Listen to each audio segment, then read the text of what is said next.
Hello students, आज हम प्रश्नावली 3.1 का प्रश्न संख्या 6 समझाना प्रारंभ करते हैं। प्रश्न 6 है, यदि दो वृत्तों के समान लंबाई वाले चाप अपने केंद्रों पर क्रमशः 60 डिग्री तथा 75 डिग्री के कोण बनाते हों तो उनकी त्रिज्याओं का अनुपात ज्ञात कीजिए। ठीक है, उनकी त्रिज्याओं का अनुपात ज्ञात कीजिए। ठीक है, बहुत इंपॉर्टेंट सवाल है और बहुत आसान है। ठीक है, तो हम मान लेंगे इसमें, माना दो वृत्तों के चाप की लंबाई क्रमशः L1 तथा L2 हैं। ठीक है, पहले हम इनके चाप की लंबाई मान लेंगे। तो चाप L1 तथा L2 द्वारा केंद्र पर बने कोण यदि θ1 तथा θ2 हों, ठीक है, यदि θ1 तथा θ2 हों तो θ1 बराबर कितना है 60 डिग्री। θ1 दिया हुआ इसमें 60 डिग्री। ठीक, और अब मैंने आपको ये बताया था कि जब भी हम L1 बराबर R1, ये सूत्र बताया था ना, L1 is equal to R theta. तो जब भी इसमें हम थीटा का मान रखेंगे तो उसे रेडियन में रखना है, और जो हमें इस सूत्र से जो हमें थीटा का मान प्राप्त होगा वो भी हमें रेडियन में ही प्राप्त होगा। और रेडियन में कैसे बदला जाता है ये मैंने आपको बताया था कि डिग्री को पाई बाई 180 से गुणा करेंगे तो जो मान आएगा वो हमारा रेडियन में प्राप्त होगा।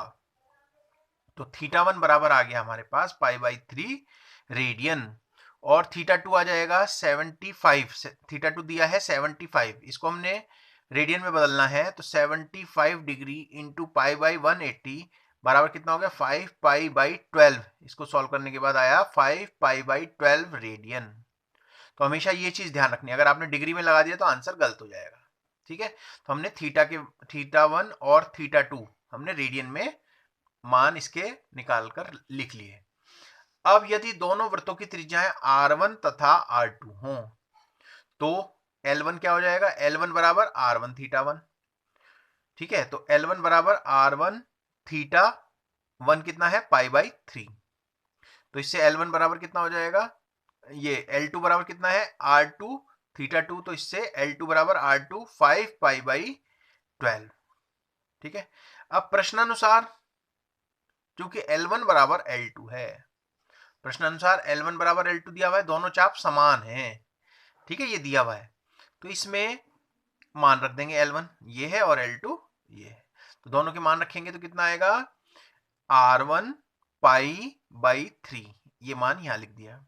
इसी तरह से L2 क्या है R2 5 पाई बाई 12, ये हमने यहां रख दिया।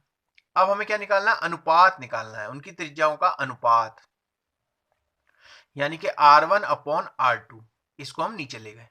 R1 upon R2 is equal to 5 pi by 12 upon, यानी कि पाई नीचे आएगा और 3 ऊपर चला जाएगा।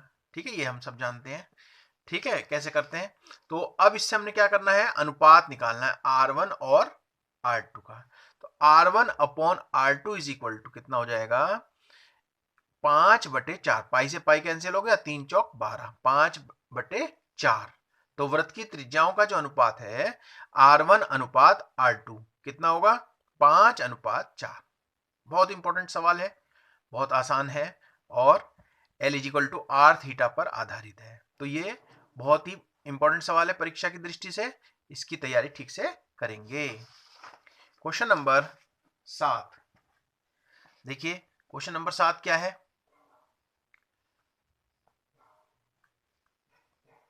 75 सेंटीमीटर लंबाई वाले एक दोलायमान दोलक का एक सिरे से दूसरे सिरे तक दोलन करने से जो कोण बनता है या जो कोण बनाता है उसका माप रेडियन में ज्ञात कीजिए। उसकी जो माप है वो रेडियन में ज्ञात करनी है, जबकि उसके नोक द्वारा बनाए गए चाप की लंबाई निम्नलिखित है। तो देखिए, इसमें तीन चाप की लंबाई 3 पार्ट हैं इस सवाल के, तो एक मैं कराऊंगा, 2 पार्ट आपको उसी तरह से अभ्यास कार्य के रूप में करने हैं। ठीक है, तो समझ लेंगे ध्यान से। तो दोलक की लंबाई कितनी है, ये मान लीजिए जैसे हम दोलन गति वाले चैप्टर में सिंपल पेंडुलम सरल है ना, तो सिंपल पेंडुलम है ये, ठीक है। तो ये सरल लोलक कहते हैं इसको। तो ये इसी तरह से ये धागे में बांधकर इसमें ये बॉब लटकाया जाता है इसमें, है ना। तो जब हम इसको एक सिरे पर ले जाते हैं तो ये दोलन गति करता है, माध्य स्थिति के इधर उधर मोशन करता है। तो इसके आधार पर हम देखते हैं, अगर हम इसको पूरा घुमाएं तो ये एक वृत्त बनता है, ठीक है। तो अब इसमें ये तो हुआ चाप, ये हुई इसकी त्रिज्या, और इसके द्वारा केंद्र पर बना कोण कितना हो गया, थीटा। तो इस दोलक की लंबाई कितनी है, जो ये यहां पर त्रिज्या होगी, त्रिज्या कितनी दी हुई है, 75 सेंटीमीटर। और इस ये जो चाप बना हमारा, चाप कितना है, 10 सेंटीमीटर। इसके द्वारा केंद्र पर बना कोण, ठीक है, चाप द्वारा अंतरित कोण कितना होगा, थीटा। हमने थीटा मान लिया, हमें थीटा का मान निकालना है। तो देखिए चाप दिया है L बराबर 10 सेंटीमीटर, तो हम सूत्र जानते हैं theta is equal to L upon R. मैंने बताया था इस सूत्र को लगाने पर जो थीटा हमें प्राप्त होगा वो रेडियन में प्राप्त होगा, कहीं आप इसे डिग्री में लिखेंगे तो गलत हो जाएगा। तो ये जो प्राप्त हुआ हमें रेडियन में, ठीक है। तो कितना हुआ, 10/75। L कितना है 10 और R कितना है 75। तो थीटा बराबर कितना हो गया, 5 दूनी 10 और ये नीचे आ गया 15, है ना, 2/15 रेडियन।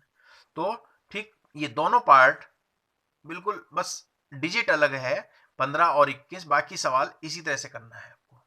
ये आपको अभ्यास कार्य के रूप में बिल्कुल इसी तरह का सवाल है, ठीक है। ये आपकी एक्सरसाइज 3.1 यहां पर समाप्त हो जाती है, ठीक है। अब अगला टॉपिक प्रारंभ करते हैं।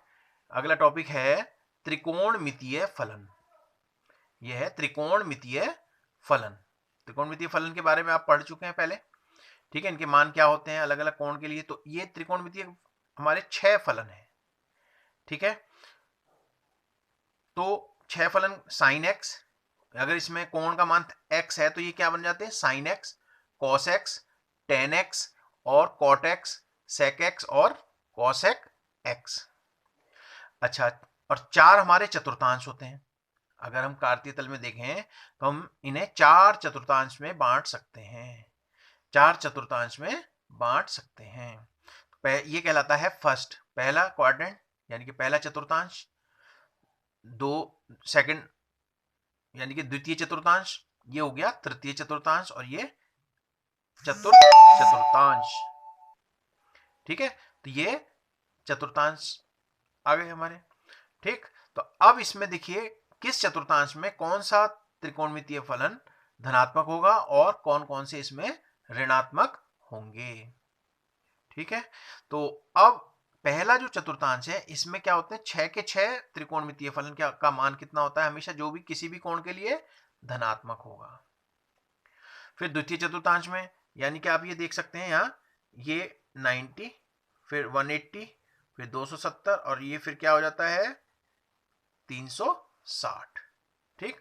तो पहले में ये आपको ध्यान रखना है, ऑल पॉजिटिव, यहां पर साइन और कॉसेक पॉजिटिव बाकी नेगेटिव। फिर तीसरे में टेन और कॉट पॉजिटिव, बाकी सब क्या है, सबका मान क्या होता है इस चतुर्थांश में, नेगेटिव। और चौथे में कॉस और सेक पॉजिटिव, बाकी क्या है, नेगेटिव होंगे, ठीक है। इसको आपको याद रखना है। पहले में क्या होगा, ऑल पॉजिटिव, दूसरे में साइन और कॉसेक पॉजिटिव, और तीसरे में टेन और कॉट पॉजिटिव बाकी नेगेटिव, और चौथे में कॉस और सेक पॉजिटिव बाकी नेगेटिव। तो इसको आप ध्यान रखेंगे तो हम इसे कह सकते हैं, हम ऐसे याद रख सकते हैं, हम ए एस टी सी, यानी कि ऑल पॉजिटिव, दूसरे में साइन और कॉसेक पॉजिटिव, तीसरे में टेन और कॉट पॉजिटिव, और चौथे में कॉस और सेक पॉजिटिव, बाकी सब नेगेटिव। तो ASTC का फॉर्मूला आप याद रख सकते हैं, ठीक है। तो इसी पर आधारित जो हमारी एक्सरसाइज है 3.2 इसको करेंगे।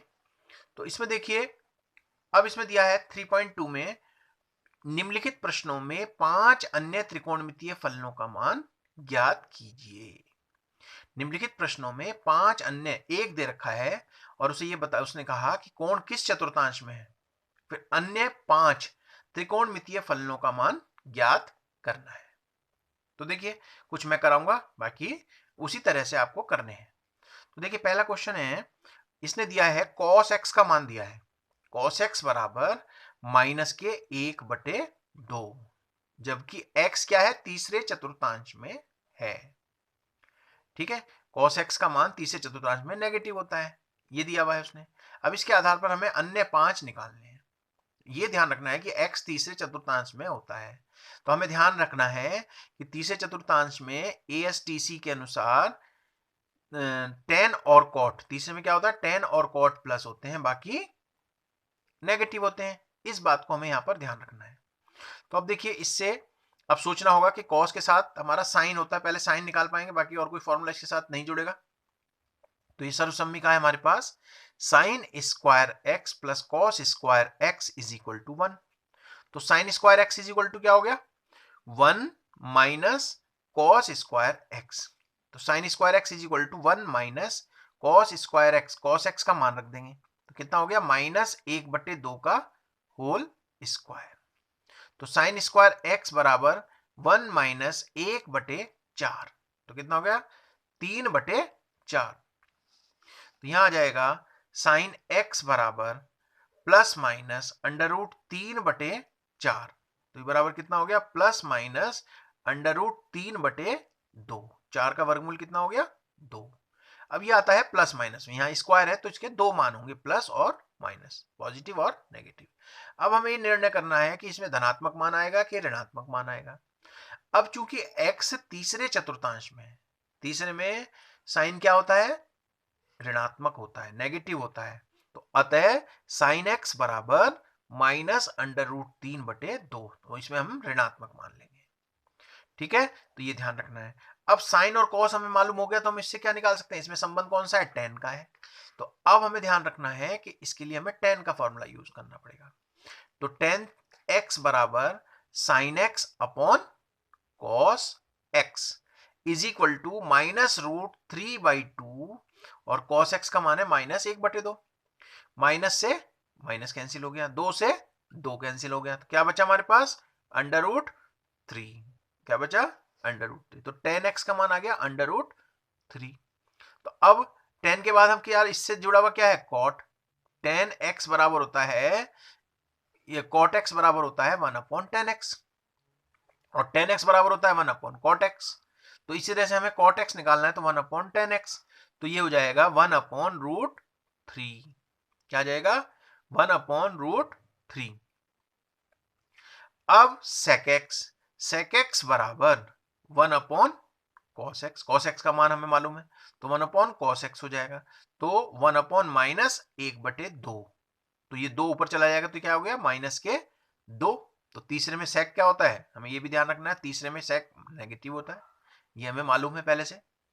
अब रह गया cosec, अब cosec x बराबर 1/sin x बराबर 1/-√3/2, तो इज इक्वल टू कितना हो गया, -2/√3। तो कोशिश ये करनी है हमें कि हमें साइन कॉस अगर मालूम हो जाए तो हमें धीरे धीरे ये सब मान हम निकाल सकते हैं। ठीक है, तो इसी तरह से आपका क्वेश्चन नंबर 2 है, उसमें भी यही काम करना है। ठीक है, तो उसको आप स्वयं करेंगे अभ्यास कार्य के रूप में। ठीक है, अब आता है क्वेश्चन नंबर 3 है, cot x बराबर 3/4, x तृतीय चतुर्थांश में स्थित है। अब ये cot वाला आ गया, उसी तरह से बिल्कुल सेम मेथड है, बस ये आपको खुद सोचना है कि कौन सा त्रिकोणमितीय फलन किस में धनात्मक होगा, किस में ऋणात्मक होगा, और क्या मान लिया जाएगा। तो अब पहले cot x दिया है 3/4, हम जानते हैं तीसरे में tan और cot पॉजिटिव होते हैं, तो देखिए धनात्मक वैल्यू है, तो इस तरह से विचार करना पड़ेगा। ठीक है, इसको आप ध्यान से किस चतुर्थांश में कौन सा पॉजिटिव है, नेगेटिव है, इसके आधार पर हम कोणों का निर्धारण करेंगे, इसको अच्छे से याद करना है। ठीक है, तो tan theta is equal to, अब cot से रिलेटेड क्या है, tan, क्योंकि इस और कोई हमें मालूम ही नहीं है। तो टेन थीटा बराबर 1 अपॉन कॉट थीटा, यानी कि कॉट एक्स। ठीक, कॉट एक्स। ठीक है, टेन एक्स बराबर क्या हो गया 1 upon cot x is equal to 1 upon 3 upon 4। तो ये कितना हो गया 4 अपॉन 3। अब सोचना होगा कि कॉट और कॉस में, कॉसेक में और कोई संबंध हो सकता है। अब टेन और कॉट तो हो गया। अब कॉसेक स्क्वायर एक्स बराबर होता है 1 प्लस कॉट स्क्वायर एक्स, इसका उपयोग करेंगे। तो कॉसेक स्क्वायर एक्स बराबर 1 प्लस 3/4 का स्क्वायर। तो कॉसेक स्क्वायर एक्स कितना हो गया 1 plus 9 upon 16 is equal to 25 upon 16। तो कॉसेक एक्स बराबर हो गया plus minus under root 25 upon 16। Cosec x बराबर प्लस माइनस 5 अपॉन 4। अब ये प्लस और माइनस दो मान आते हैं इसके। अब हमें डिसाइड करना है कि इसमें धनात्मक मान लेना है कि ऋणात्मक मान लेना है। ठीक है, तो ये हमें ध्यान रखना है। तो अब x जो है तीसरे चतुर्थांश में है, किसमें है तीसरे चतुर्थांश में है। तो तीसरे में क्या होता है टेन और कॉट प्लस होते हैं, माइनस बाकी ऋणात्मक होते हैं। तो हमने कॉसेक का मान क्या लिया, कॉसेक एक्स का मान माइनस के 5/4 ऋणात्मक लेंगे। अब इससे साइन एक्स बराबर क्या हो जाएगा 1 अपॉन कॉसेक एक्स बराबर 1 अपॉन माइनस 5/4 बराबर -4/5 -4/5। तो सेक स्क्वायर एक्स बराबर 1 plus 10 square x. Sec square x बराबर 1 प्लस 10 स्क्वायर एक्स। ठीक है, तो सेक स्क्वायर एक्स बराबर 1 प्लस 4/3 का स्क्वायर। सेक स्क्वायर एक्स बराबर 1 प्लस 4/3 का स्क्वायर। अब सेक का मान निकालिए, 10 हमें मालूम था तो इससे हमने सेक का ये सरसमी का यूज किया हमने। ठीक है, तो सेक ये हो गया 1 प्लस 4/3 का स्क्वायर। तो ये आ गया सेक स्क्वायर एक्स बराबर 1 प्लस 16/9 और ये आ गया हमारे पास 25/9। तो सेक एक्स बराबर हो गया प्लस माइनस अंडर रूट 25/9। ठीक है, 25/9। तो ये आ गया हमारे पास प्लस माइनस 5/3 बराबर माइनस के 5/3। तो इससे हमने क्या ज्ञात करना है कॉस एक्स।